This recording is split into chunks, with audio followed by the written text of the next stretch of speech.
د الاعراف مبارکه سوره چې د قرآن عظیم شان ومه سوره ده په مکې معظمې کې را نازله شوې ده 206 مبارک آیاتونه لري تلاوت او پښتو ترجمه یې له 15 آیت څخه اورئ. أعوذ بالله من الشيطان الرجيم. پناه وړم الله تعالی شړل شوي شیطان څخه. بسم الله الرحمن الرحيم. د الله په نوم چې ډیر زیات مهربان پورا رحم لرونکی دی. وإلى عاد أخاهم هودا قال يا قوم اعبدوا الله ما لكم من إله غيره أفلا تتقون. او د عادیانو لوري ته مونږ د هغو ورورو هود ولیږه. هغه وویل ای زما قومه د الله بندګي وکړئ له هغه پرته ستاسې هیڅ بل کوم خدای نشته نو آیا نه ویریږئ؟ قال الملأ الذين كفروا من قومه إنا لنراك في سفاهة وإنا لنظنك من الكاذبين. د هغه د قوم مشرانو چې د هغه د خبرې له منلو څخه انکار کوو په ځواب کې وویل مونږ خو تا په ناپوهۍ کې اخته ګڼو او زمونږ دا ګمان دی چې ته دروغجن یې. قال يا قوم ليس بي سفاهة ولكني رسول من رب العالمين أبلغكم رسالات ربي وأنا لكم ناصح أمين. هغه وویل ای زما قومه زه په ناپوهۍ کې اخته نه یم بلکې زه د رب العالمین پیغمبر یم تاسې ته د خپل رب پیغامونه رسوم او ستاسې خواخوږی یم چې ډاډ یې نه ورباندې کیدی شي. أوعجبتم أن جاءكم ذكر من ربكم على رجل منكم لينذركم واذكروا إذ جعلكم خلفاء من بعد قوم نوح وزادكم في الخلق بسطة فاذكروا آلاء الله لعلكم تفلحون. ایا تاسې په دې خبره په حیرانتیا کې ولوېدئ چې تاسې ته په خپله ستاسې د قوم د یو سړي په وسیله ستاسې د رب یادونه راغله تر څو چې هغه تاسې متوجه کړي. مه هېروئ چې ستاسې رب د نوح علیه السلام له قوم نه وروسته تاسې د هغه په ځای کېنولئ او تاسې یې ښه پیاوړي کړئ نو د خدای نعمتونه په یاد ولرئ هیله ده چې ورغېږئ. قالوا أجئتنا لنعبد الله وحده ونذر ما كان يعبد آباؤنا فأتنا بما تعدنا إن كنت من الصادقين. هغوی ځواب ورکړ آیا ته د دې لپاره مونږ ته راغلی چې مونږ یوازې د الله عبادت وکړو او هغه پرېږدو چې زمونږ پلرونو نیکونو د هغو عبادت کړی دی؟ ښه نو راوله هغه عذاب چې ته مونږ ته د هغه اخطار راکوي که ته رښتینی یې. قال قد وقع عليكم من ربكم رجس وغضب أتجادلونني في أسماء سميتموها أنتم وآباؤكم ما نزل الله بها من سلطان فانتظروا إني معكم من المنتظرين. هغه وویل ستاسې د رب نفرین در باندې پرېوت او د هغه غضب در باندې وغورځېد. آیا تاسې له ما سره په هغو نومونو شخړې کوئ چې تاسې او ستاسې پلرونو او نیکونو ایښي دي چې د هغو لپاره الله کوم سند نه دی نازل کړی؟ ښه نو تاسې هم منتظر اوسئ او زه به هم له تاسې سره انتظار کوم. فأنجيناه والذين معه برحمة منا وقطعنا دابر الذين كذبوا بآياتنا وما كانوا مؤمنين. په پای کې مونږ په خپلې مهربانۍ سره هود علیه السلام او د هغه ملګري وژغورل او د هغو خلکو بیخ مو ویستو چې زموږ آیاتونه یې دروغ ګڼلي وو او نه وو ایمان راوړونکي. وإلى ثمود أخاهم صالحا قال يا قوم اعبدوا الله ما لكم من إله غيره قد جاءتكم جاءتكم بينة من ربكم هذه ناقة الله لكم آية فذروها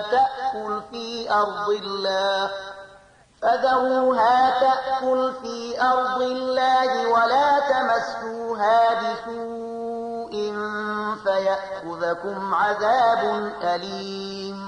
او سمودیانو ته موږ د هغو ورور صالح ولید. هغه ویل ای زما قومه د الله بندګي وکړئ، له هغه پرته ستاسې هیڅ بل خدای نشته. تاسې ته ستاسې د رب روښانه دلیل راغلی دی. د الله دا اوښه ستاسې لپاره د یوې نښانې په ډول ده. نو هغه پرېږدئ چې د خدای په ځمکه کې وڅري، هغې ته په کوم ناوړه قصد لاس مه وروړئ، که نه نو یو دردناک عذاب به تاسې ونیسي. واذكروا إذ جعلكم خلفاء من بعد عاد وبوأكم في الأرض تتخذون من سهولها قصورا وتنحتون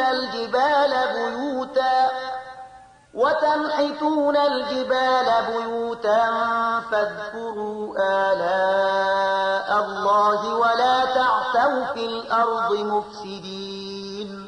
هغه وخت در په زړه کړئ چې کله الله د عاد له قوم نه وروسته تاسې د هغوی په ځای کېنولئ او تاسې ته یې په ځمکه کې دا مقام در په برخه کړ چې نن تاسې د هغې په هوارو میدانونو کې لوړې ماڼۍ جوړوئ او د هغې غرونه د کورونو په شکل توږئ.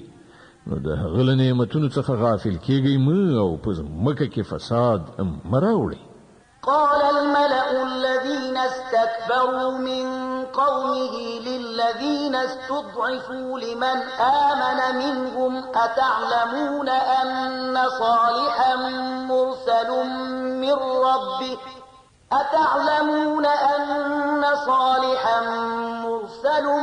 من ربه قالوا إنا بما أرسل به مؤمنون. د هغه د قوم هغو مشرانو چې تکبر یې غوره کړی وو، د ټیټې طبقې هغو خلکو ته چې ایمان یې راوړی وو ویل تاسې په رښتیا سره په دې پوهیږئ چې صالح د خپل رب پیغمبر دی. هغوی ځواب ورکړ په دې کې شک نشته، له کوم پیغام سره چې هغه لیږل شوی دی موږ هغه منو. قال الذين استكبروا إنا بالذي آمنتم به كافرون. هغو تکبر کوونکو وویل کوم شی چې تاسې منلی دی موږ له هغه نه منکر یو. فعقروا الناقة وعتوا عن أمر ربهم وقالوا يا صالح ائتنا بما تعدنا إن كنت من المرسلين. بیا هغوی اوښه ووژله او له پوره سرغړونې سره یې د خپل رب له امر څخه مخالفت وکړ او صالح ته وویل چې راوله هغه عذاب چې ته موږ ته د هغه اخطار راکوي که ته په رښتیا سره له پیغمبرانو څخه یې. فأخذتهم الرجفة فأصبحوا في دارهم جاثمين فتولى عنهم وقال يا قوم لقد أبلغتكم رسالة ربي ونصحت لكم ولكن لا تحبون الناصحين. په پای کې یو لړزونکي آفت هغوی ونیول او هغوی په خپلو کورونو کې پړ مخې نسکور پراته پاتې شول او صالح علیه السلام دا ویل د هغو له کلو څخه وو چې ای زما قومه ما د خپل رب پیغام تاسې ته ورسو او ما ستاسې ډېره خواخوږي وکړه، خو زه څه وکړم چې تاسې خپل خواخوږي نه خوښوئ. ولوطا إذ قال لقومه أتأتون الفاحشة ما سبقكم بها من أحد من العالمين. او لوط موږ د پیغمبر په حیث ولیږي. نو په یاد لره چې کله هغه خپل قوم ته وویل آیا تاسې داسې بې حیا شوي یاست چې هغه شرمناک کار کوئ چې له تاسې نه مخکې په نړۍ کې هیڅ چا نه دی کړی. إنكم لتأتون الرجال شهوة من دون النساء بل أنتم قوم مسرفون. تاسې ښځې پرېږدئ له نارینهو سره خپله غریزه مړوئ. حقیقت دا دی چې تاسې بیخي له حده تېرېدونکي خلک یئ. وما كان جواب قومه إلا إلا أن قالوا أخرجوهم من قريتكم إنهم أناس يتطهرون. خو د هغه د قوم جواب لدی پرته نو چې دا خلک یعنی لوط او د هغه پیروان له خپل کلینو وباسي دوی ډیر ځان پاکونکي خلک دي. فأنجيناه وأهله إلا امرأته كانت من الغابرين. په پای کې مونږ لوط علی السلام او د هغه کورنۍ د هغه له میرمنې څخه پرته چې له شاته پاتې کیدونکو څخه روغ رمټ وایستل. وأمطرنا عليهم مطرا فانظر كيف كان عاقبة المجرمين. او پر هغه قوم باندې مو یو د شګو باران وراو نو وګوره چې د هغو مجرمانو څه عاقبت شو. د الاعراف مبارکه سوره چې د قران عظیم شان ومه سوره ده په مکه معظمه کې را نازله شوې ده 206 آیاتونه لري. تلاوت او پښتو ترجمه یې له 15 آیات څخه اوري. وإلى مدين أخاهم شعيبا قال يا قوم اعبدوا الله ما لكم من إله غيره قد جاءتكم بينة من ربكم فأوفوا الكيل والميزان ولا تبخسوا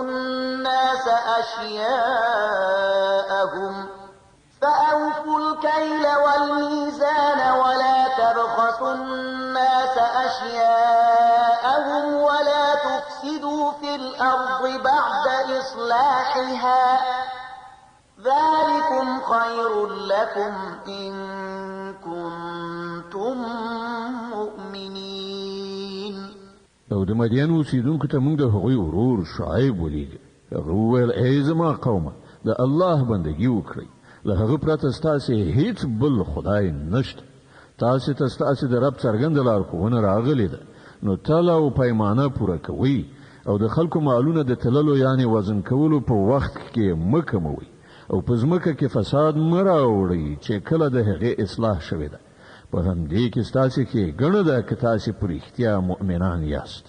ولا تقعدوا بكل صراط توعدون وتصدون عن سبيل الله من آمن به وتبغونها عوجا واذكروا إذ كنتم قليلا فكثركم وانظروا كيف كان عاقبة المفسدين.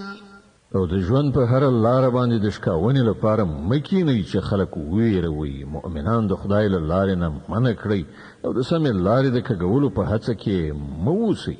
هغه وخت در په زړه کړئ چې کله تاسې لږ شمېر وئ بیا الله تاسې زیات کړئ او په غړېدلو سترګو وګورئ چې په نړۍ کې فساد کوونکي په کوم سرنوشت اخته شوي دي. وإن كان طائفة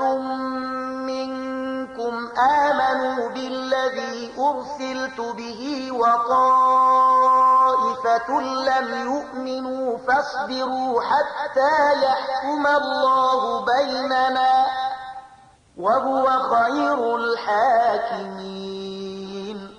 کله تاسې څخه یوه ډله په هغه هدایت باندې چې زه ورسره لېږل شوی یم ایمان راوړي او بله ایمان نه راوړي نو له صبر سره سترګې په لاره اوسئ چې ترڅو الله زمون په منځ کې فیصله وکړي او همغه تر هر چا ښه فیصله کوونکی دی. قال الملأ الذين استكبروا من قومه لنخرجنك يا شعيب والذين آمنوا معك من قريتنا أو لتعودن في ملتنا قال أولو كنا كارهين. د هغه د قوم مشرانو چې د خپل تکبر په غرور کې اخته وو هغه ته وویل چې ای شعیب مونږ به تا او هغه خلک چې له تا سره ایمان راوړی دی له خپلې سیمې نه وباسو او یا به بیرته زموږ ملت ته را اوښتونکي یاست. شعیب ځواب ورکړ آیا مونږ به په زور واړول شو که زموږ خوښه هم نه وي؟ قد افترينا على الله كذبا إن عدنا في ملتكم بعد إذ نجانا الله منها وما يكون لنا أن نعود فيها إلا أن يشاء الله ربنا وسع ربنا كل شيء علما على الله توكلنا ربنا افتح بيننا وبين قومنا بالحق وأنت خير الفاتحين.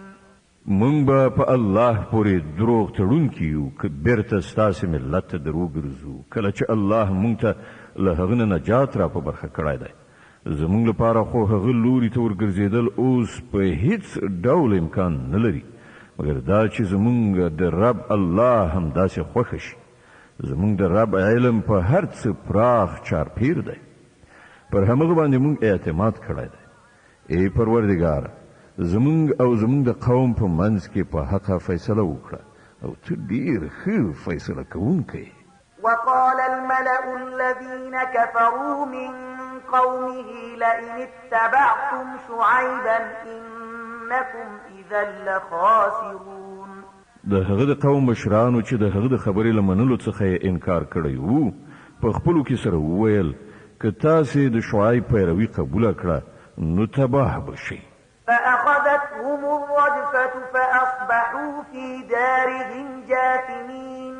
خو داسې پیښه شوه چې یو لړزونکي آفت یعنې زلزلې هغوی ونیول نو په خپلو کورونو کې په زنګنو ناست مړه پاتې شول. الذين كذبوا شعيبا كأن لم يغنوا فيها الذين كذبوا شعيبا كانوا هم الخاسرين.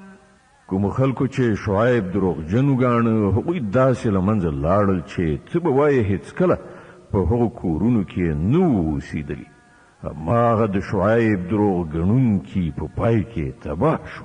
فتولى عنهم وقال يا قوم لقد أبلغتكم رسالات ربي ونصحت لكم فكيف آسى على قوم كافرين.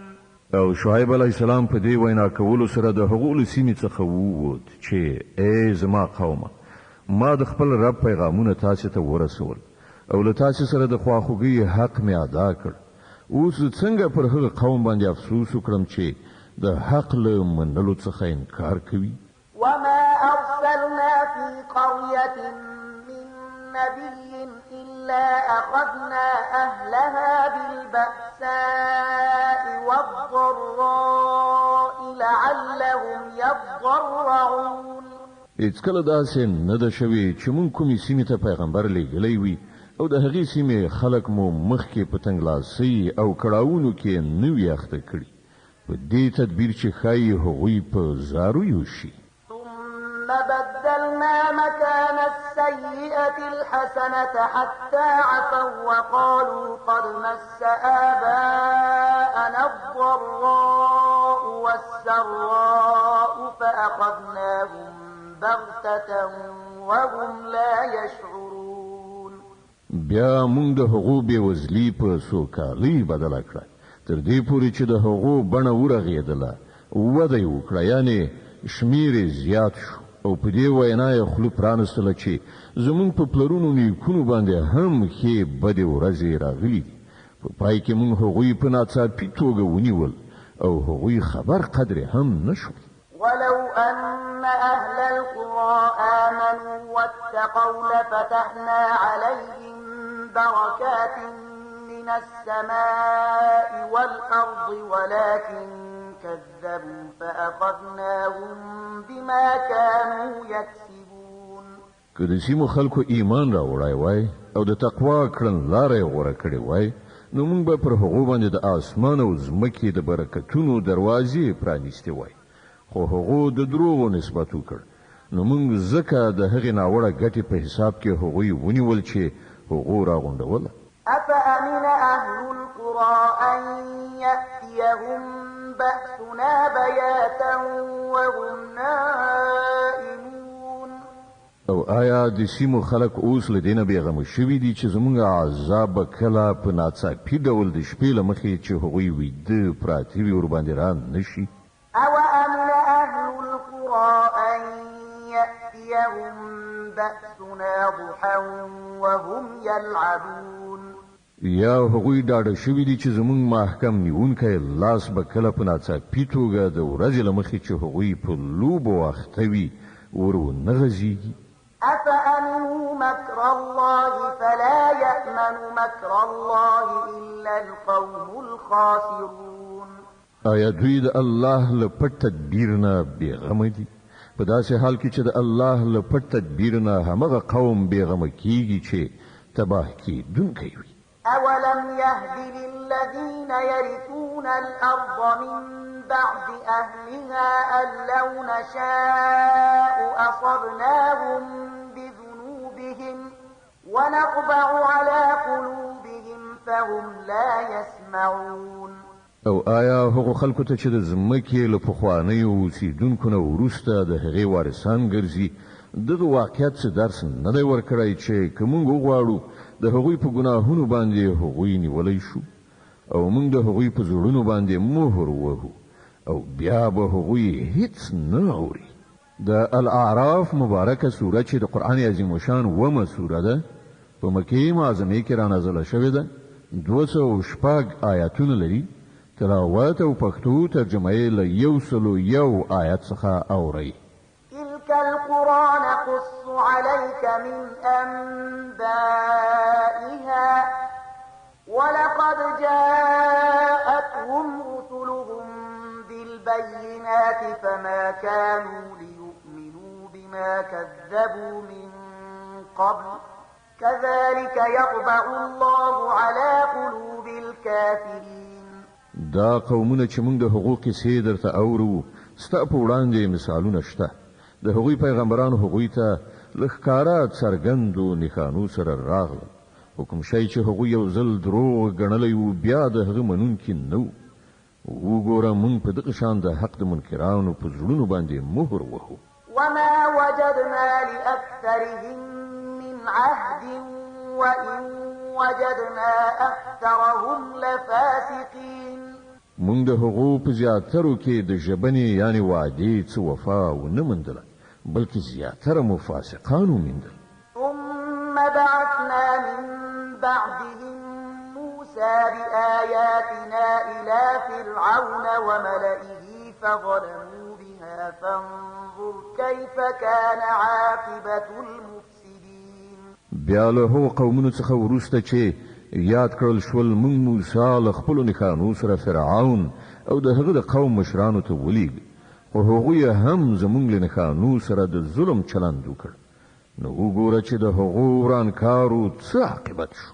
وقال موسى يا فرعون إني رسول من رب العالمين حقيق على أن لا أقول على الله إلا الحق قد جئتكم ببينة من ربكم فأرسل معي بني إسرائيل. موسی وویل ای فرعون زه د کائناتو د څښتن لخوا استازی راغلی یم. زما دنده دا ده چې زه به د الله د نوم په اخیستلو له حقه پرته هیڅ کومه خبره نه کوم. زه تاسې ته ستاسې د رب له لوري د ماموریت له څرګند دلیل سره راغلی یم. نو له دې امله بني اسرائیل له ما سره ولېږه. قال إن كنت جئت بآية فأت بها إن كنت من الصادقين. فرعون وویل که تا کومه نښانه راوړې وي او په خپله دعوا کې رښتونی یې نو هغه راوښیه. فألقى عصاه فإذا هي ثعبان مبين. موسی خپله همسا وغورځوله او هغه په ناڅاپي ډول یو ژوندی ګړندی ښامار. ونزع يده فإذا هي بيضاء للناظرين. هغه له خپل ګریوان نه لاس راوویست او ټولو کتونکو ته هغه سپین ځلېده. قال الملأ من قوم فرعون إن هذا لساحر عليم يريد أن يخرجكم من أرضكم فماذا تأمرون. په دې سره د فرعون د قوم مشرانو په خپلو منځو کې سره وویل چې په یقیني توګه دا سړی ډېر ماهر کوډګر دی غواړي له خپل هیواد نه ستاسې لاس وباسي. اوس ووایئ څه وایاست؟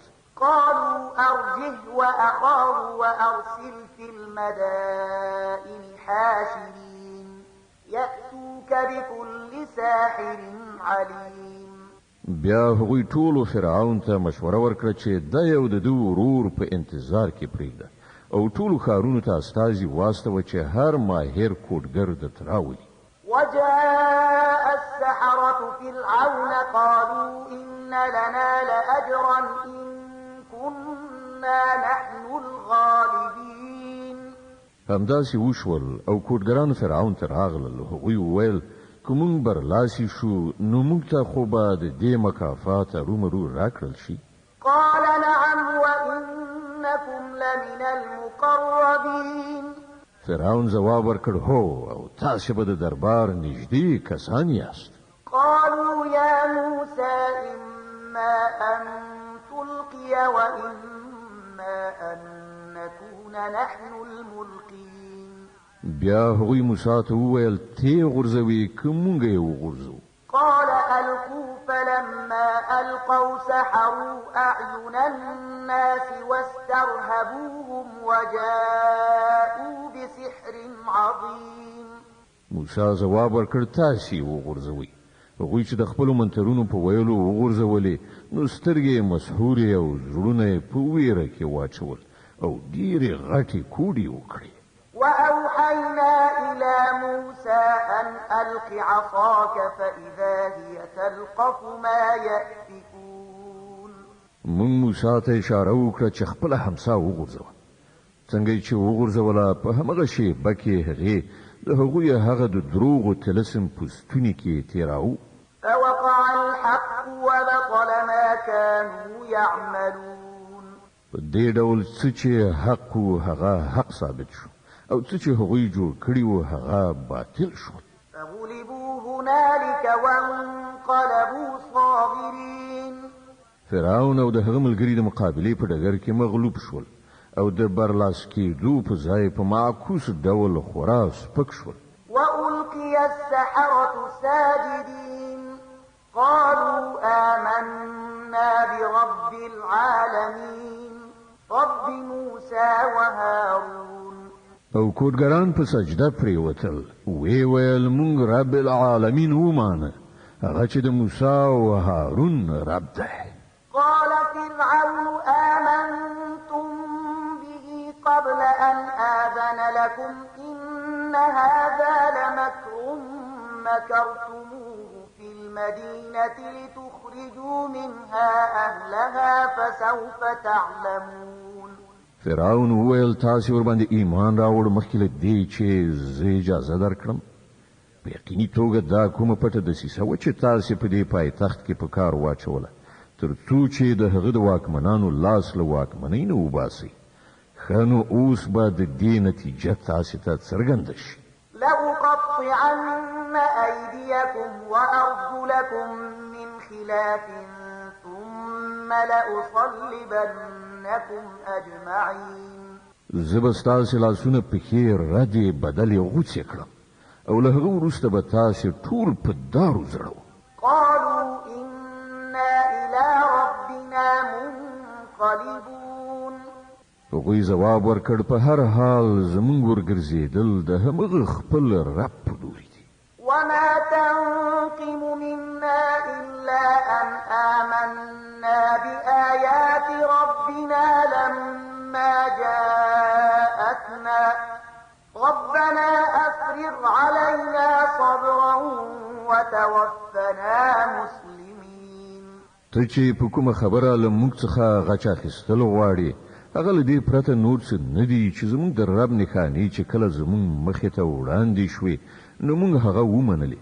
ای ربه پر موږ باندې صبر ووروه او موږ له نړۍ نه بوزه خو په داسې حال کې چې موږ ستا فرمان بردار اوسو. وقال الملأ من قوم فرعون أتذر موسى وقومه ليفسدوا في الأرض ويذرك وآلهتك قال سنقتل أبناءهم ونستحيي نساءهم وإنا فوقهم قاهرون. فرعون ته د هغه د قوم مشرانو وویل آیا ته موسی او د هغه قوم همداسې پرېږدي چې په ځمکه کې فساد وکړي او ستا د خدایانو بندګي پرېږدي؟ فرعون جواب ورکړ زه به د هغو زامن ووژنم او د هغو ښځې به ژوندۍ پرېږدم او موږ پر هغو باندې د قدرت برلاسي لرو. قال موسى لقومه استعينوا بالله واصبروا إن الأرض لله يورثها من يشاء من عباده والعاقبة للمتقين.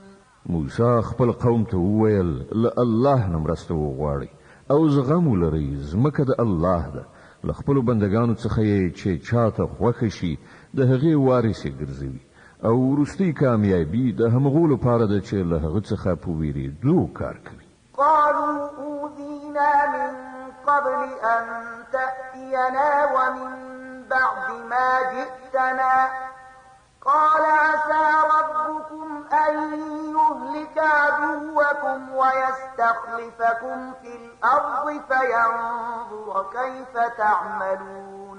د هغه د قوم خلکو وویل ستا له راتګ نه مخکې هم مونږ ځورول کېدو او اوس ستا په راتګ هم ځورول کېږو. هغه ځواب ورکړ نږدې ده هغه وخت چې ستاسې رب ستاسې دښمنان هلاک کړي او تاسې ته په ځمکه کې خلافت درکړي، بیا وګوري چې تاسې څنګه عمل کوئ. ولقد أخذنا آل فرعون بالسنين ونقص من الثمرات لعلهم يذكرون. مونږ فرعونیان تر ډیرو کلونو پورې په کاتۍ او د حاصلاتو په کموالي کې اخته کړل چې ښایي هغوی متوجه شي. فإذا جاءتهم الحسنة قالوا لنا هذه وإن تصبهم سيئة يطيروا بموسى ومن معه ألا إنما طائرهم عند الله ولكن أكثرهم لا يعلمون. خو د هغو حالت دا و چې کله به ښه وخت ورباندې راغی نو ویل به یې چې موږ د همدې وړ یو، او کله به چې ناکاره وخت ورباندې راغی نو موسی او د هغه ملګري به یې د ځان لپاره په بد فال نیول، په داسې حال کې چې په حقیقت کې خو د هغو شومتوب له الله سره و، خو له هغو څخه زیاتره بېعلم و. وقالوا مهما تأتنا به من آية لتسحرنا بها فما نحن لك بمؤمنين. هغوی موسی ته وویل چې که ته په موږ باندې د کوډو کولو لپاره هره نښانه راوړي موږ خو ستا د خبرې منونکي نه یو. فأرسلنا عليهم الطوفان والجراد والقمل والضفادع والدم آيات مفصلات فاستكبروا وكانوا قوما مجرمين. په پای کې موږ پر هغوی طوفان ولیږه، د ملخانو سیل مو ورخوشې کړ، سپږې مو خورې کړې، چنګښې مو راویستلې او وینې مو وورولې، دا ټولې نښانې مو بېلابېلې وښودلې، خو هغوی سرکشي غوره کړه او هغوی ډېر مجرمان خلک وو.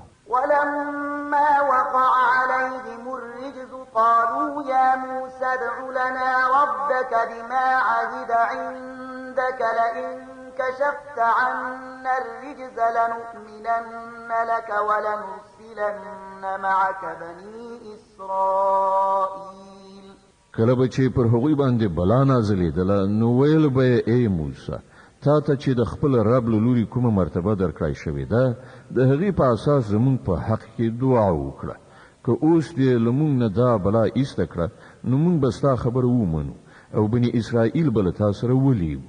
فلما كشفنا عنهم الرجز إلى أجل هم بالغوه إذا هم ينكثون.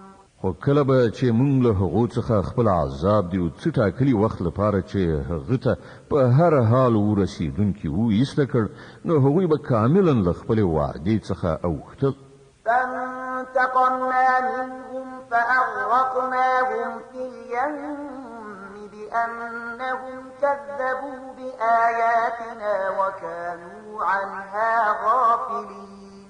نو هله موږ له هغو څخه غچ واخیست او هغوی مو په سمندر کې ډوب کړل ځکه چې هغوی زموږ نښانې دروغ ګڼلې وې او له هغو څخه بې پروا شوي وو. وأورثنا القوم الذين كانوا يستضعفون مشارق الأرض ومغاربها التي باركنا فيها وتمت كلمة ربك الحسنى على بني إسرائيل بما صبروا ودمرنا ما كان يصنع فرعون وقومه وما كانوا يعرشون. او د هغوی په ځای مونږ هغه خلک چې کمزوري کړای شوي وو د هغې ځمکې د ختیځ او لویدیځ وارثان وګرځول چې مونږ هغه له برکتونو څخه پوره معموره کړې وه. په دې توګه د بني اسرائیلو په حق کې ستا د رب د ښېګڼې وعده ترسره شوه ځکه چې هغوی هم له زغم نه کار اخیستی وو او د فرعون او د هغه د قوم هغه هر څه تباه کړی شول چې هغوی ودانول او لوړول. وجاوزنا ببني إسرائيل البحر فأتوا على قوم يعكفون على أصنام لهم قالوا يا موسى اجعل لنا إلها كما لهم آلهة قال إنكم قوم تجهلون. مونږ بني اسرائیل سمندر نه پورې استل بیا هغوی لاړل او په لاره کې په یو داسې قوم باندې تیر شول چې د خپلو څو بوتانو په مینه کې نښتي وو. وی ویل ای موسی زمونږ لپاره هم دغسې معبود جوړ کړه لکه چې د دې خلکو معبودان دي. موسی وویل تاسې داسې قوم یې چې نه پوهیږئ. إن هؤلاء متبر ما هم فيه وباطل ما كانوا يعملون. دا خلک چې د کومې کړنلارې پیروي کوي هغه خو تباه کېدونکې ده او کوم عمل چې هغوی سرته رسوي هغه سر تر پایه باطل دی. قال أغير الله أبغيكم إلها وهو فضلكم على العالمين. ورپسې موسی علیه السلام زیاته کړه آیا زه ستاسې لپاره له الله نه پرته کوم بل معبود ولټوم په داسې حال کې چې هماغه الله دی چې تاسې ته یې د ټولې نړۍ پر قومونو باندې فضیلت در بخلی دی.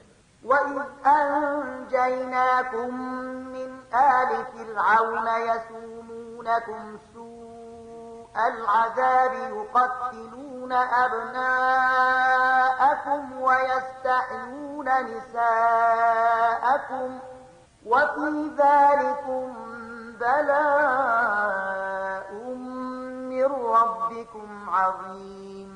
او الله فرمایي هغه وخت یاد کړئ چې کله موږ له فرعونیانو نه تاسې ته نجات درکړ چې هغوی تاسې سخت عذابولئ ستاسې زامن یې وژل او ستاسې لوڼې یې ژوندۍ پرېښودلې او په دې کې ستاسې د رب له لوري پر تاسې لویه ازموینه وه. وواعدنا موسى 30 ليلة وأتممناها ب10 فتم ميقات ربه 40 ليلة وقال موسى لأخيه هارون اخلفني في قومي وأصلح ولا تتبع سبيل المفسدين. مونږ موسی علیه السلام د 10 شپو ورځو لپاره د سینا غره ته غوښتی او وروسته مو 10 ورځې نورې زیاتې کړې. په دې ترتیب د هغه د رب ټاکلې موده پوره 40 ورځې شوه. موسی علیه السلام د تلو په وخت کې خپل ورور هارون ته وویل له ما څخه وروسته ته زما په قوم کې زما قایم مقام اوسه او د اصلاح فعالیت کوه او د ورانکارو په لاره مه ځه. ولما جاء موسى لميقاتنا وكلمه ربه قال رب أرني أنظر إليك قال لن تراني ولكن انظر إلى الجبل فإن استقر مكانه فسوف تراني فلما تجلى ربه للجبل جعله دكا وخر موسى صعقا فلما أفاق قال سبحانك تبت إليك وأنا أول المؤمنين. کله چې هغه زمون په ټاکلې نیټه را ورسېد او د هغه رب له هغه سره خبرې وکړي نو هغه هیله وکړه چې ای پروردګار ما ته د لیدو چانس راکړه چې زه تا وګورم. الله فرمایل ته ما نشې لیدلی، هو لږ شان د غره لوري ته وګوره، که هغه په خپل ځای ولاړ پاتې شو نو البته ته ما لیدلی شي. نو کله چې د هغه رب په غره باندې د دیدار وړانګې وغورځولې نو هغه یې میده میده کړ او موسی علیه السلام بیوخه پریوت. کله چې په سد شو نو وی ویل پاک دی ستا ذات، زه ستا په دربار کې توبه باسم او تر ټولو مخکې ایمان راوړونکی زه یم.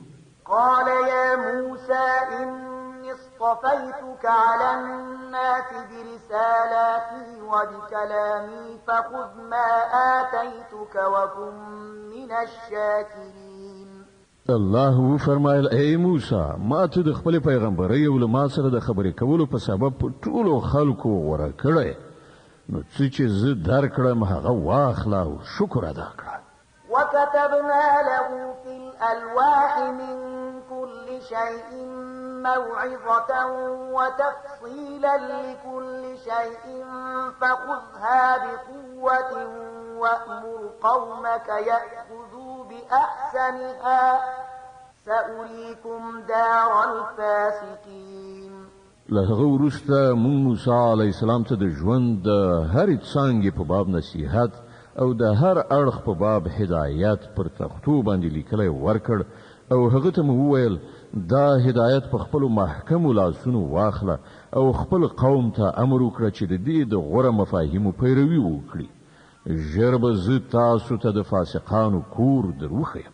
سأصرف عن آياتي الذين يتكبرون في الأرض بغير الحق وإن يروا كل آية لا يؤمنوا بها وإن يروا سبيل الرشد لا يتخذوه سبيلا وإن يروا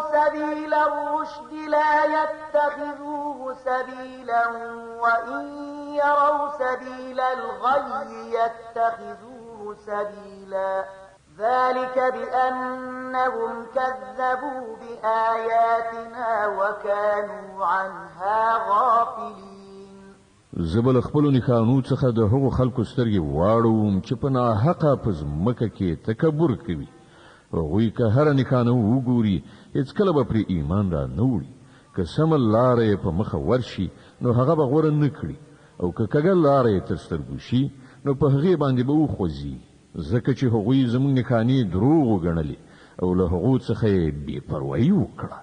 والذين كذبوا بآياتنا ولقاء الآخرة حبطت أعمالهم هل يجزون إلا ما كانوا يعملون.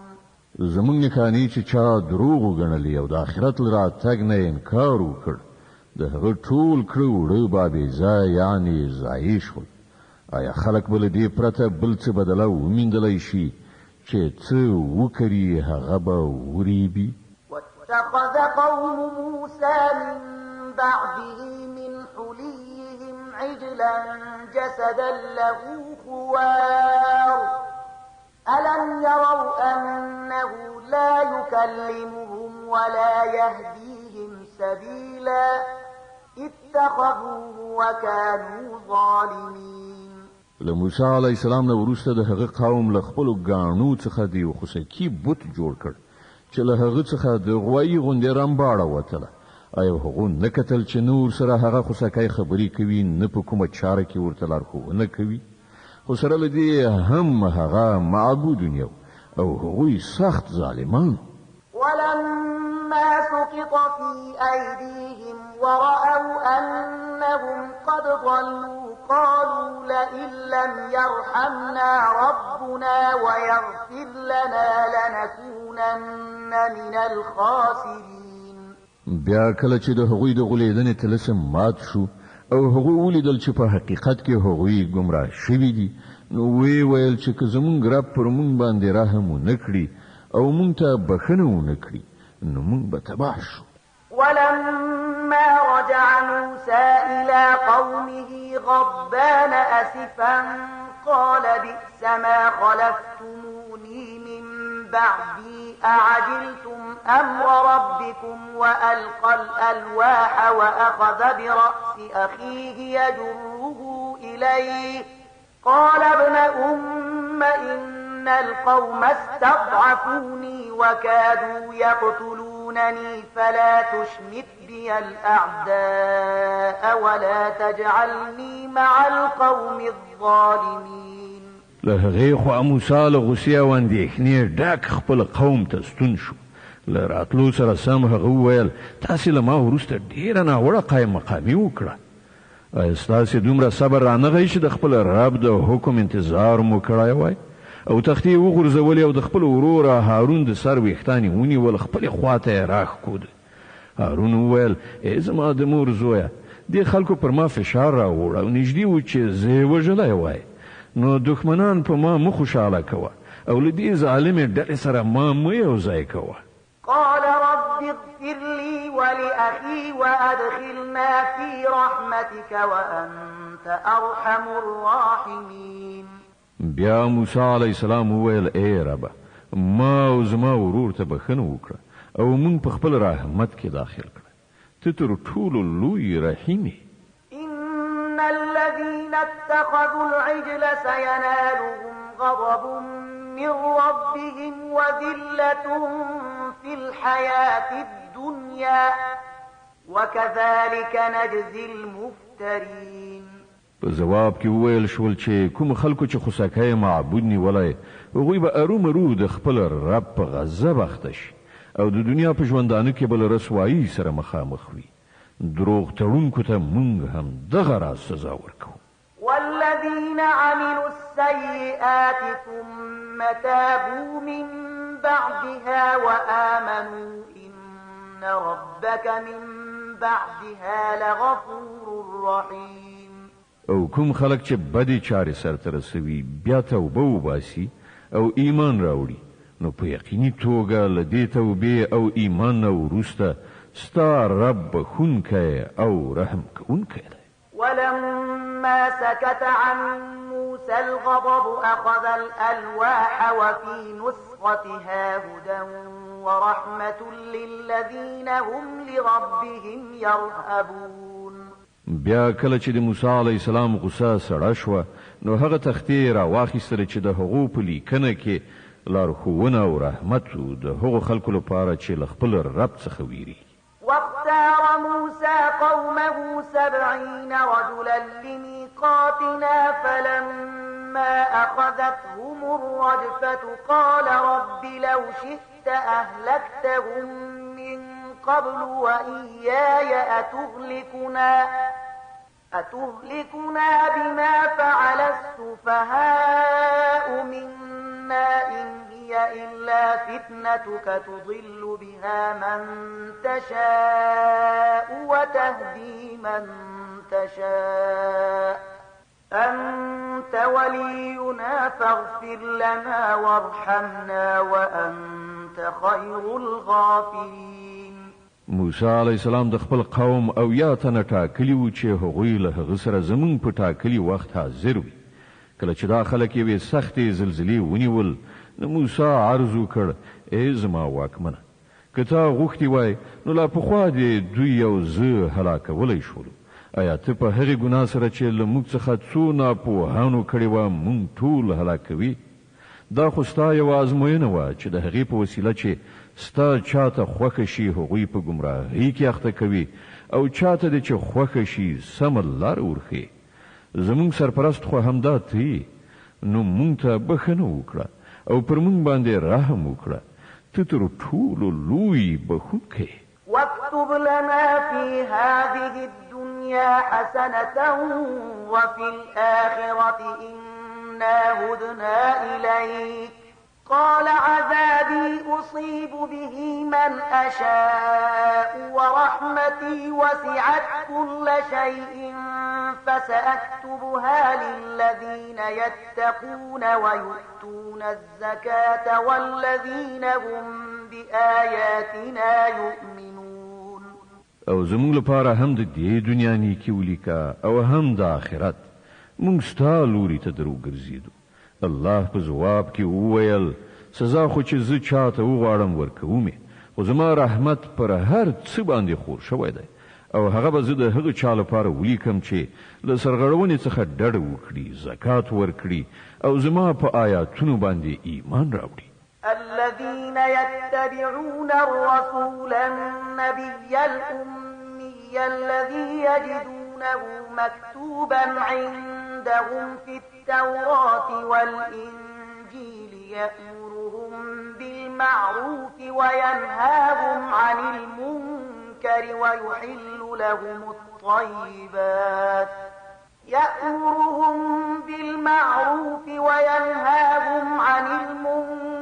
ويحل لهم الطيبات ويحرم عليهم الخبائث ويضع عنهم إصرهم والأغلال التي كانت عليهم فالذين آمنوا به وعزروه ونصروه واتبعوا النور الذي أنزل معه أولئك هم المفلحون.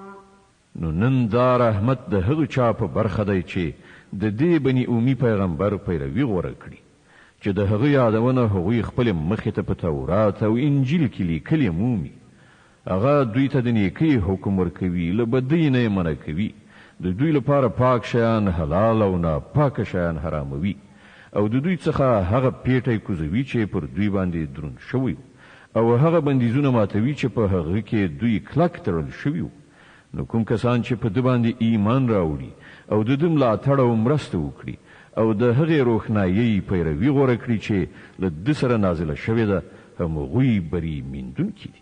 قل يا أيها الناس إني رسول الله إليكم جميعا الذي له ملك السماوات والأرض لا إله إلا هو يحيي ويميت فآمنوا بالله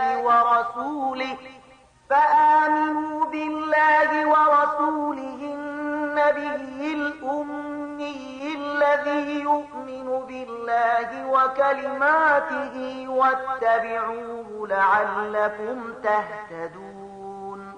اے محمد صلی الله علیه وسلم وایي چې اے انسانانو زه ستاسو ټولو لوري ته د هغه خدای استازی یم چې د ځمکې او اسمانونو د پاچایي مالک دی له هغه پرته بل خدای نشته همغه ژوند بخي او همغه مرګ ورکوي نو په الله او د هغه په هغه بني اومي استازي باندې ایمان راوړئ چې الله او د هغه ښوونې مني او د هغه پیروي غوره کړئ هیله ده چې تاسې سمه لاره ومومئ.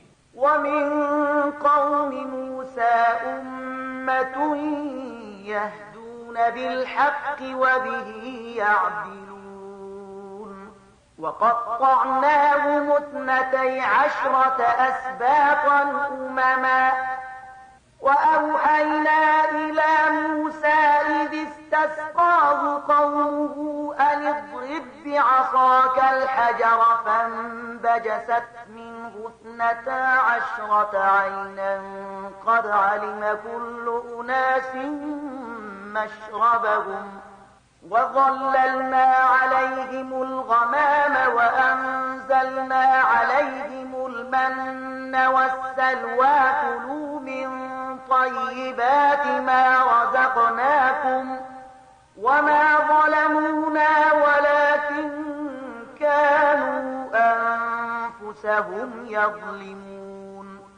د موسی په قوم کې وډاله هم و چې له حق سره سمه ښوونه کوله او له حق سره سمې عدالت کو او موږ دا قوم په 12 کورنیو ویشلی هغوی ته مو د ځانګړو ډلو بڼه ورکړې وه او کله چې له موسی نه د هغه قوم اوبه وغوښتلې نو موږ هغه ته اشاره وکړه چې په فلانۍ تیږه باندې خپله همسا ووهه نو بیا له هغې تیږې نه په ناڅاپي ډول 12 چینې راوخوټېدلې او هرې ډلې د خپلو اوبو اخیستلو ځای وټاکه موږ پر هغوی باندې وریځ سیوری کړ او پر هغوی باندې مو من او سلوا نازل کړل هغه پاک شیان خورئ چې موږ تاسې ته در په برخه کړي دي خو له هغه وروسته چې هغوی څه کړي دي نو پر موږ باندې ظلم نه دی کړی بلکې پر خپلو ځانونو باندې ظلم وکړ. وَإِذْ قيل لهم اسكنوا هذه القرية وكلوا منها حيث شئتم وقولوا حطة وادخلوا الباب سجدا نغفر لكم خطيئاتكم سنزيد المحسنين. هغه وخت در پزړه کړه چې کله هغه ته ویل شوی و چې په دې سیمه کې د اوسېدو لپاره ورشي او د هغې له حاصلاتو نه چې څنګه مو خوښه وي روزي په لاس راوړئ او ووایي ای خدایه زموږ ګناوې راوبخه ورشي او د ښار په دروازو کې سجده کوونکي ننوځئ موږ به ستاسې له خطاو څخه در تیر شو او د ښه چلند په غوره کوونکو به خپله پیرزوینه لا پسې زیاته کړو.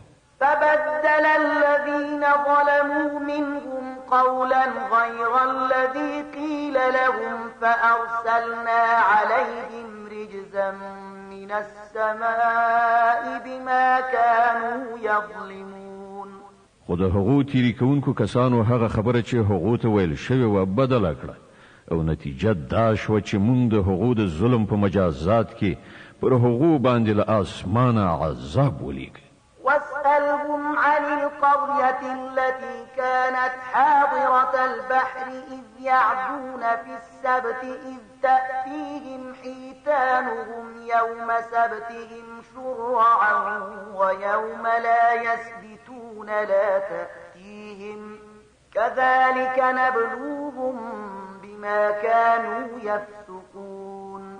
او لکشان له دوی نه د هغې سیمې د حال پوښتنه هم وکړه چې د سمندر په غاړه پرته وه.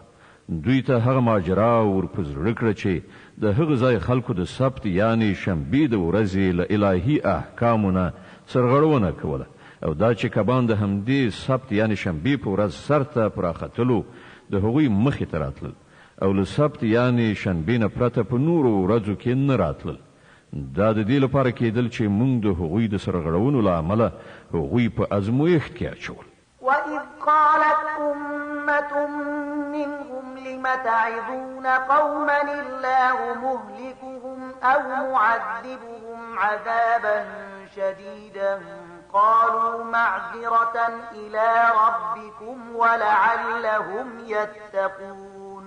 او هغوی ته دا هم ور په زړه کړه چې کله د هغوی یوې ډلې بلې ډلې ته ویلي و چې تاسې داسې خلکو ته ولې نصیحت کوئ چې الله د هغوی هلاکونکی یا ورته د سختې سزا ورکوونکی دی.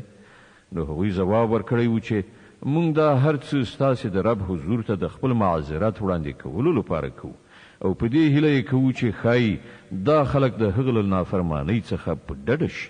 فلما نسوا ما ذكروا به أنجينا الذين ينهون عن السوء وأخذنا الذين ظلموا بعذاب بئيس بما كانوا يفسقون.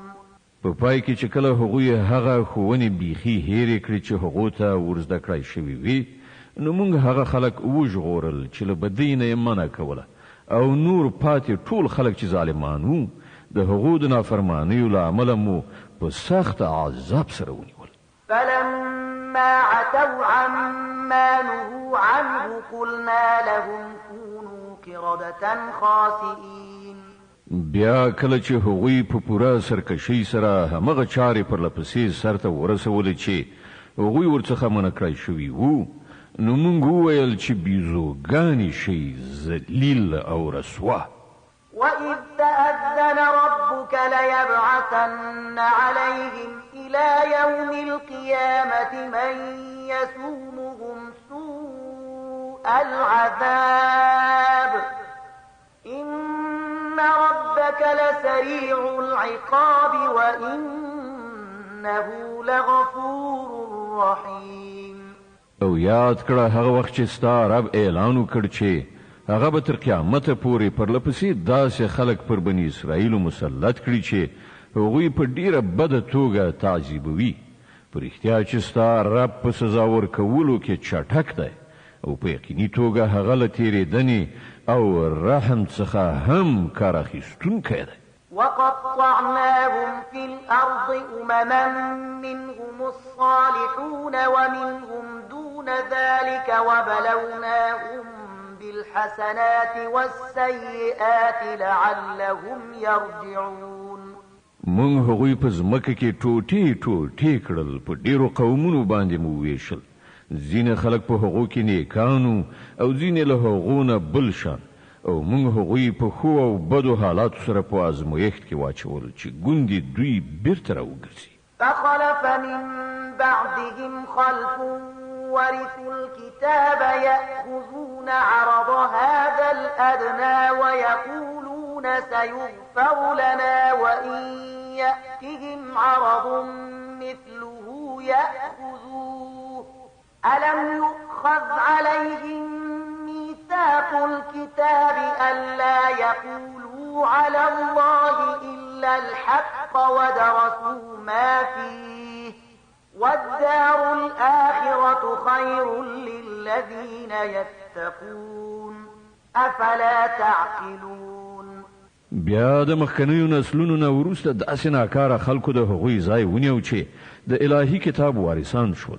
د همدې دنیا بیا ارزښته ګټې راغونډوي او وایي چې هیله ده چې موږ وبخل شو، او که بیا همغه دنیوي ګټه په مخه ورشي بیا یې په منډه رااخلي. آیا له دوی څخه د کتاب وعده نه ده اخیستل شوې چې د الله په نوم دې همغه خبره وکړي چې حق وي، او دوی په خپله هغه څه لوستي دي چې په کتاب کې لیکلي دي. د آخرت استوګنځی خو یوازې له خدایه ویریدونکو کسانو لپاره ډیر غوره دی.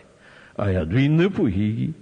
والذين يمسكون بالكتاب وأقاموا الصلاة إنا لا نضيع أجر المصلحين. کوم کسان چې په کتاب عمل کوي او لمونځ یې قایم کړی دی، دا یقیني ده چې د داسې ښو خلکو اجر به مونږ ضایع نه کړو. وإذ نتقنا الجبل فوقهم كأنه ظلة وظنوا أنه واقع بهم خذوا ما آتيناكم بقوة واذكروا ما فيه لعلكم تتقون. دوی ته هغه وخت هم څه په یاد دی چې مونږ غر راپورته کړی، پر دوی باندې مو داسې خور کړی و چې تا به ویل هغه چترۍ ده، او دوی ګمان کوو چې هغه به پر دوی باندې راوغورځي. او په هغه وخت کې مونږ دوی ته ویلي و چې کوم کتاب چې مونږ تاسې ته درکوو هغه کلک ونیسئ، او ته چې په هغه کې لیکلي دي هغه زده کړئ. هیله ده چې تاسې له انحراف نه وژغورل شئ. وإذ أخذ ربك من بني آدم من ظهورهم ذريتهم وأشهدهم على أنفسهم ألست بربكم قالوا بلى شهدنا أن تقولوا يوم القيامة إنا كنا عن هذا غافلين أو تقولوا إنما أشرك آباؤنا من قبل وكنا ذرية من بعدهم أفتهلكنا بما فعل المبطلون. او اے پیغمبره، خلکو ته هغه وخت ورپزړه کړه چې ستا رب د بني آدمانو له شاګانو څخه د هغوی زوزات راویستلی وو، او هغوی په خپله په هغوی باندې شاهدان ګرځولي وو، او پوښتنه یې ورڅخه کړې وه آیا زه ستاسې خدای نه یم؟ هغوی وویل ارومرو همدا ته زمونږ رب یې، مونږ په دې باندې شاهدي ووایو. دا مونږ د دې لپاره وکړل چې چېرته تاسې د قیامت په ورځ دا ونه وایئ چې مونږ خو له دې خبرې ناخبره وو، یا دا ونه وایئ چې شرک خو زمونږ پلار نیکه له مونږ نه مخکې پیل کړی او مونږ وروسته د هغو له زوزات څخه پیدا شو. نو آیا ته مونږ په هغه قصور نیسې چې منحرفو خلکو کړی وو؟ وكذلك نفصل الآيات ولعلهم يرجعون. ګوره په دې توګه مونږ نښانې په څرګنده توګه وړاندې کوو، او د دې لپاره یې وړاندې کوو چې دا خلک راواوړي. د الاعراف مبارکه سوره چې په مکې معظمې کې را نازله شوې ده 206 مبارک آیاتونه لري. تلاوت او پښتو ترجمه یې له 115 آیت څخه اوري. واتل عليهم نبأ الذي آتيناه آياتنا فانسلخ منها فأتبعه الشيطان فكان من الغاوين. او اے محمد صلی الله علیه وسلم، دوی ته د هغه چا حال بیان کړه چې هغه ته موږ د خپل آیاتونو علم ورکړی خو هغه د هغو عملي کولو څخه ووت په پای کې شیطان ورپسې شو تر دې پورې چې هغه له لارو ورکو څخه شو. ولو شئنا لرفعناه بها ولكنه أخلد إلى الأرض واتبع هواه فمثله كمثل الكلب إن تحمل عليه يلهث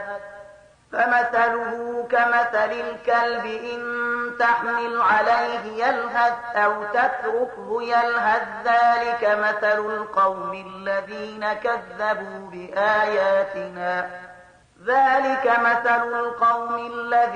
كذبوا بآياتنا فاقصص القصص لعلهم يتفكرون. کوم وختي وای نو هغه ته به مو د هغو آیاتونو په وسیله لوړتیا ور په برخه کړې و خو هغه د ځمکې لوري ته سرکوزی شو او د همغه خپل نفس پیروي وکړه نو د هغه حالت د سپي په شان شو چې کته پر حمله وکړي هم ژبه راز وړاندوي او کپریګ دی هم ژبه راز وړاندوي. هم دغه د هغو خلکو مثال دی چې زموږ آیاتونه دروغ ګڼي. ته دا کیسې دوی ته واوروه خای چې دوی څه غور او پاملرنه وکړي. ساء مثلا القوم الذين كذبوا بآياتنا وأنفسهم كانوا يظلمون. د داسې خلکو ډیر زیات ناوړه مثال دی چې هغوی زموږ آیاتونه دروغ وګڼل او هغوی خپل پر خپل ځان ظلم کوي. من يهد الله فهو المهتدي ومن يضلل فأولئك هم الخاسرون.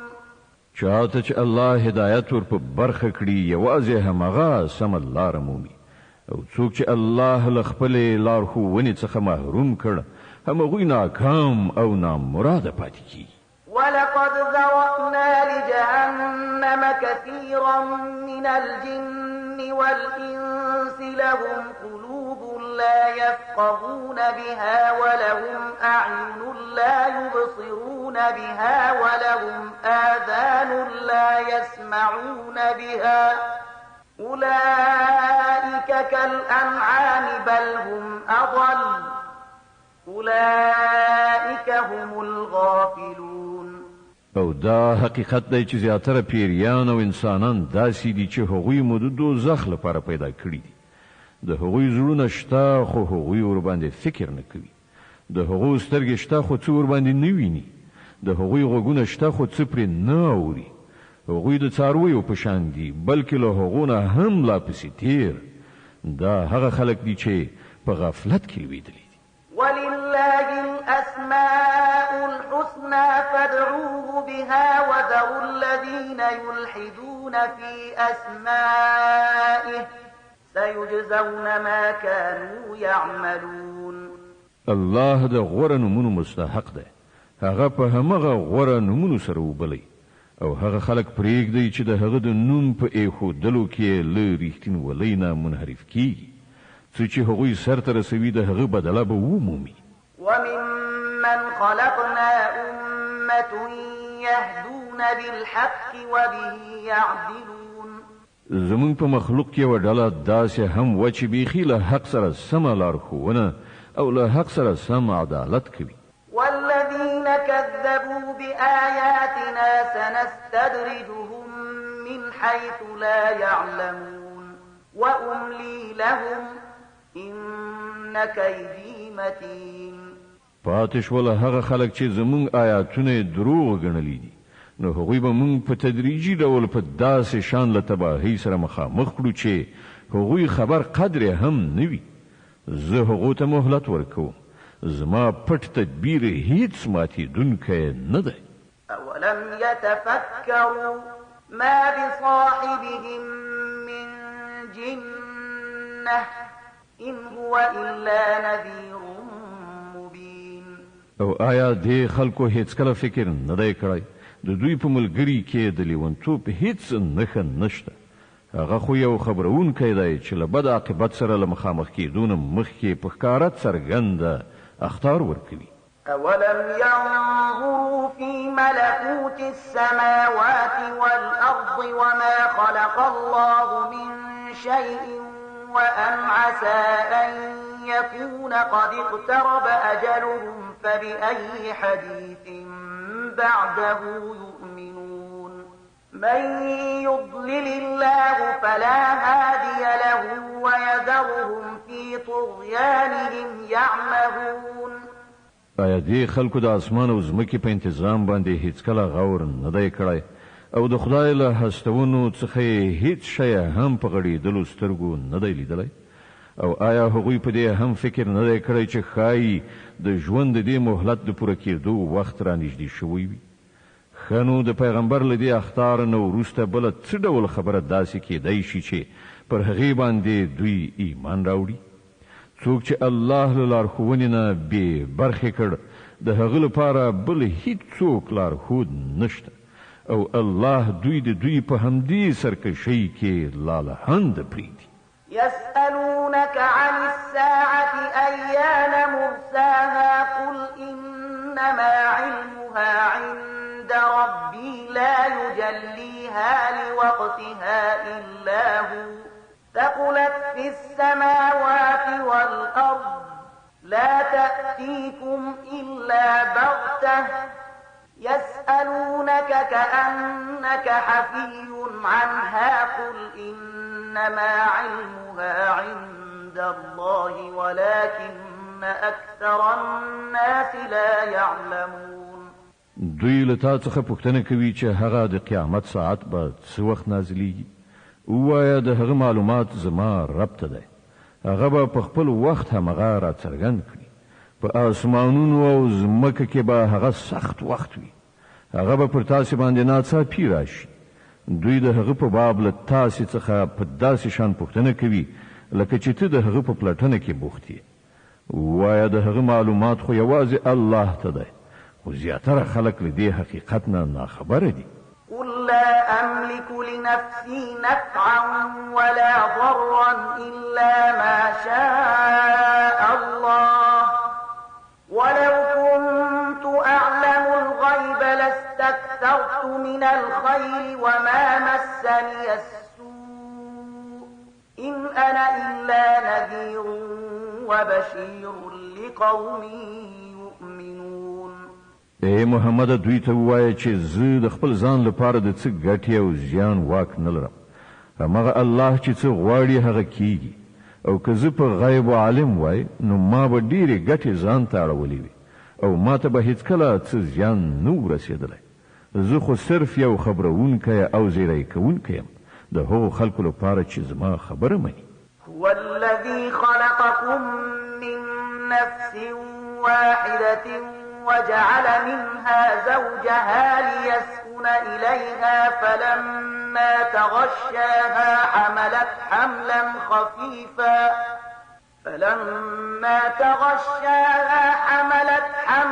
خفيفا فمرت به فلما أثقلت دعوا الله ربهما لئن آتيتنا صالحا لنكونن من الشاكرين.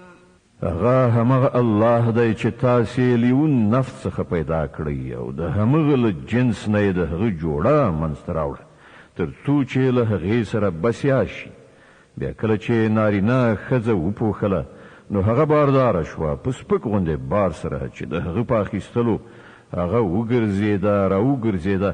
نو کله چې هغه دروند شو نو دواړو یو ځای له الله خپل رب څخه غوښتنه وکړه چې که تا مونږ ته ښه غوندې زوی راکړ نو مونږ به ستا شکر ویستونکي اوسو.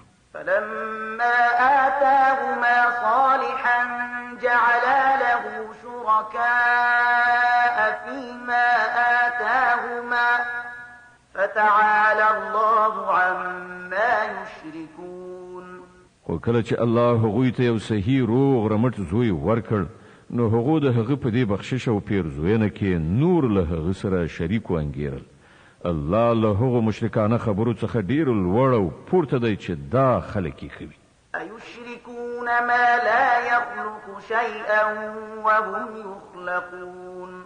څومره ناپوه دي دا خلک چې هغه له خدای سره شریکوي چې هیڅ شی هم نه پیدا کوي بلکې په خپله پیدا کول کیږي. ولا يستطيعون لهم نصرا ولا أنفسهم ينصرون. دا شریکان نه له هغو سره مرسته کولی شي او نه له خپل ځان سره د مرستې وس لري. وإن تدعوهم إلى الهدى لا يتبعوكم سواء عليكم أدعوتموهم أم أنتم صامتون. که تاسې هغوی ته د سمې لارې په لور د راتګ بلنه ورکړئ نو هغوی به په تاسې پسې رات نه شي. که تاسې هغوی ته غږ وکړئ او که چوپ اوسئ په دواړو صورتونو کې ستاسې لپاره همدا یو شان دي. إن الذين تدعون من دون الله عباد أمثالكم فادعوهم فليستجيبوا لكم إن كنتم صادقين. تاسې چې له خدایه پرته کومو ته بلنه ورکوئ هغوی خو صرف بندگان دي لکه څنګه چې تاسې بندگان یاست. له هغو نه دعاګانې وغواړئ وګورئ دوی د ستاسې د دعاګانو ځواب درکړي که د دوی په باب ستاسې انګېرنې صحیح وي. ألهم أرجل يمشون بها أم لهم أيدي يبطشون بها أم لهم أعين يبصرون بها أم لهم آذان يسمعون بها قل ادعوا شركاءكم ثم كيدون فلا تنظرون. آیا دوی پښې لري چې ور باندې لاړ شي؟ آیا دوی لاسونه لري چې په هغو سره ونیسي؟ آیا دوی سترګې لري چې په هغو سره وویني؟ آیا دوی غوږونه لري چې په هغو سره واوري؟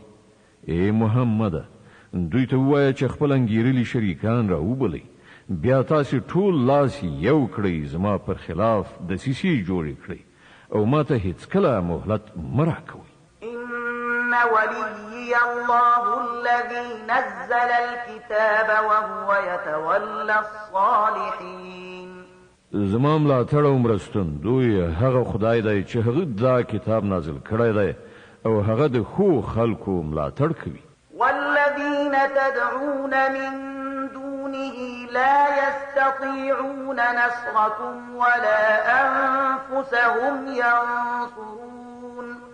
د دې په خلاف چې له خدایه پرته کومو ته بلنه ورکوي هغوی نه له تاسې سره مرسته کولی شي او نه د دې وړ دي چې له خپل ځان سره مرسته وکړي. وإن تدعوهم إلى الهدى لا يسمعوا وتراهم ينظرون إليك وهم لا يبصرون. او که ته ای پیغمبره هغوی هدایت را وبولې نو نه اوري او ته یې وینې چې درته ګوري خو دوی څه نه ویني. خذ العفو وأمر بالعرف وأعرض عن الجاهلين. ای پیغمبره د نرمۍ او تېرېدنې لاره غوره کړه د ښو چارو ښوونکی اوسه او له ناپوهانو څخه مخ واړوه. وإما ينزغنك من الشيطان نزغ فاستعذ بالله إنه سميع عليم. که کله د شیطان ولمسوي نو د الله پناه وغواړه هغه د هر څه اورېدونکی او په هر څه پوهېدونکی دی. إن الذين اتقوا إذا مسهم طائف من الشيطان تذكروا فإذا هم مبصرون وإخوانهم يمدونهم في الغي ثم لا يقصرون. په حقیقت کې چې څوک پرهیزګاران دي د هغوی حال دا وي چې که کله د شیطان له اغېزې نه ناوړه مفکوره ورسره پیدا کیږي نو سم د لاسه متوجه کیږي او بیا هغوی په څرګنده توګه ویني چې د هغو لپاره سمه کړنلاره کومه یوه ده.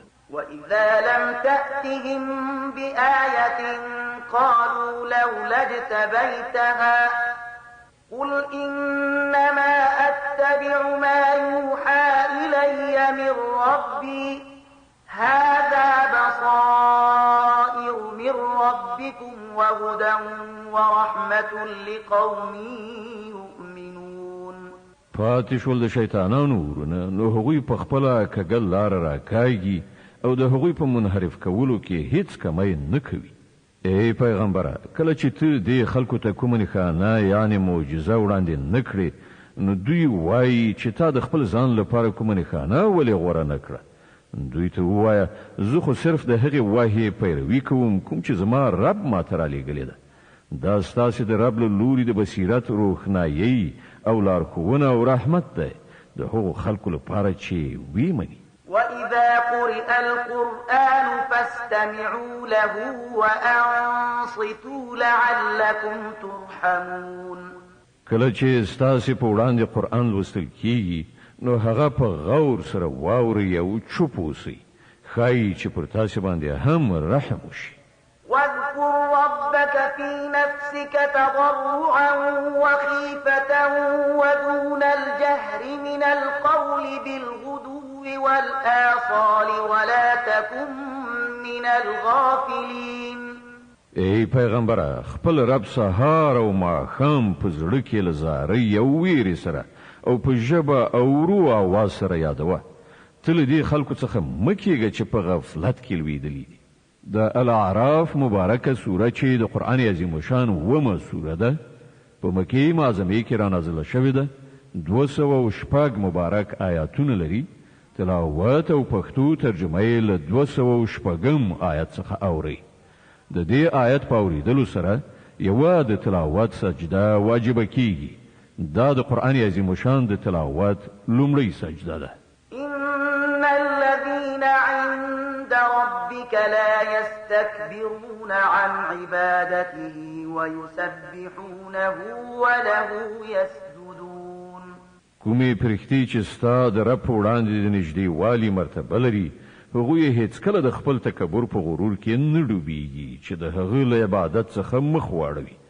هغه په پاکۍ سره ستایي او د هغه په وړاندې سر په سجده چټوي د الانفال مبارکه سوره چې په مدینه منورې کې رانازله شوې ده 15 مبارک آیاتونه لري تلاوت او پښتو ترجمه یې له لومړي آیت څخه اوري بسم الله الرحمن الرحيم د الله په نوم چې ډیر زیات مهربان پورا رحم لرونکی دی يسألونك عن الأنفال قل الأنفال لله والرسول فاتقوا الله وأصلحوا ذات بينكم وأطيعوا الله ورسوله إن كنتم مؤمنين لتا څخه د انفال یعنی د ولجې د مالونو په باب پوښتنه کوي وایا د انفال یعنی د ولجې مالونه خود الله او د هغه د پیغمبر دي نو تاسو له الله څخه ویریږئ او خپل منځي اړیکې سمې کړئ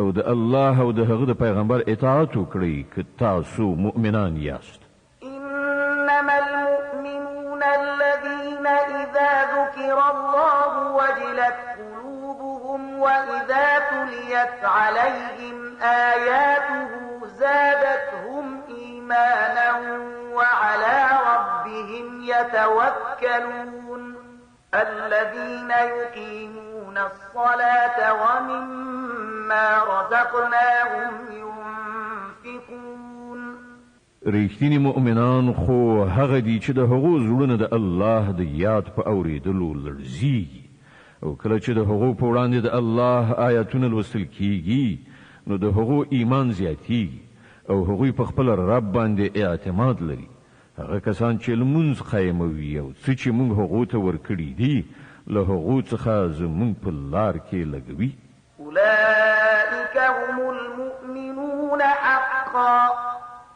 لهم درجات عند ربهم ومغفرة ورزق كريم همداسې خلک حقیقي مؤمنان دي د هغو لپاره د هغو له رب سره لوی درجې دي له ګناهونو څخه تیریدنه او ډیره غوره روزي ده كما أخرجك ربك من بيتك بالحق وإن فريقا من المؤمنين لكارهون يجادلونك في الحق بعدما تبين كأنما يساقون إلى الموت وهم ينظرون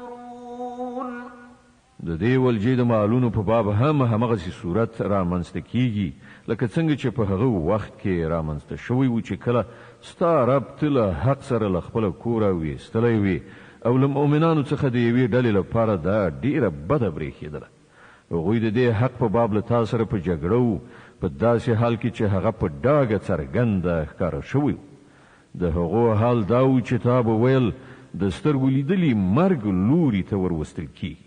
وَإِذْ يَعِدُكُمُ اللَّهُ إِحْدَى الطَّائِفَتَيْنِ أَنَّهَا لَكُمْ وَتَوَدُّونَ أَنَّ غَيْرَ ذَاتِ الشَّوْكَةِ تَكُونُ لَكُمْ وَيُرِيدُ اللَّهُ أَن يُحِقَّ الْحَقَّ بِكَلِمَاتِهِ وَيَقْطَعَ دَابِرَ الْكَافِرِينَ ليحق الحق ويبطل الباطل ولو كره المجرمون. یاد کړئ هغه وخت چې الله له تاسې سره وعده کوله چې له دوو ډلو څخه به یوه تاسې ته په لاس درشي. تاسې غوښتل چې کمزوري ډلې دې په لاس درشي، خو د الله اراده دا وه چې په خپلو لارښوونو سره حق ثابت وښي او د کافرانو بیخ وباسي تر څو چې حق ثابت شي او باطل پاتې شي. که دا د مجرمانو لپاره څومره ناکاره بریښي هم. إذ تستغيثون ربكم فاستجاب لكم أني ممدكم ب1000 من الملائكة مردفين. او هغه وخت چې کله تاسې خپل پروردګار ته فریاد کوو په جواب کې هغه وفرمایل چې زه ستاسې د مرستې لپاره پرله پسې 1000 فرښتې درلیږم. وما جعله الله إلا بشرى ولتطمئن به قلوبكم وما النصر إلا من عند الله إن الله عزيز حكيم. دا خبره الله تاسې ته صرف په دې خاطر دروښودله چې ستاسې لپاره زیری وي او ستاسې زړونه پرې ډاډه شي. که نن مرسته خو چې هر کله کیږي د همغه الله له لوري کیږي. په یقیني توګه الله برلاس او د حکمت څښتن دی. إذ يغشيكم النعاس أمنة منه وينزل عليكم من السماء ماء ليطهركم به ويذهب عنكم رجز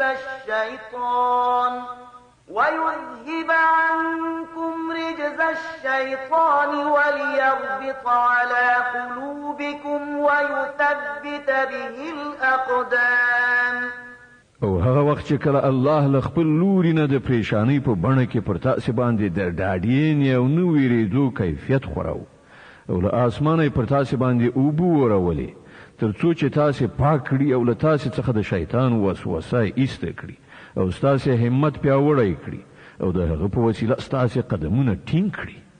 إذ يوحي ربك إلى الملائكة أني معكم فثبتوا الذين آمنوا سألقي في قلوب الذين كفروا الرعب فاضربوا فوق الأعناق واضربوا منهم كل بنان. او هغه وخت چې کله ستا عرب پرښتو ته وحی وکړه چې زه له تاسې سره یم د مؤمنانو قدمونه ثابت کړئ، زه به همدا اوس د کافرانو په زړونو کې ویره واچوم، نو تاسې د هغو پر غاړو باندې ګزار وکړئ او بند یې ووهئ. صدق الله العظيم. الله ستر رښتیا ویونکی دی.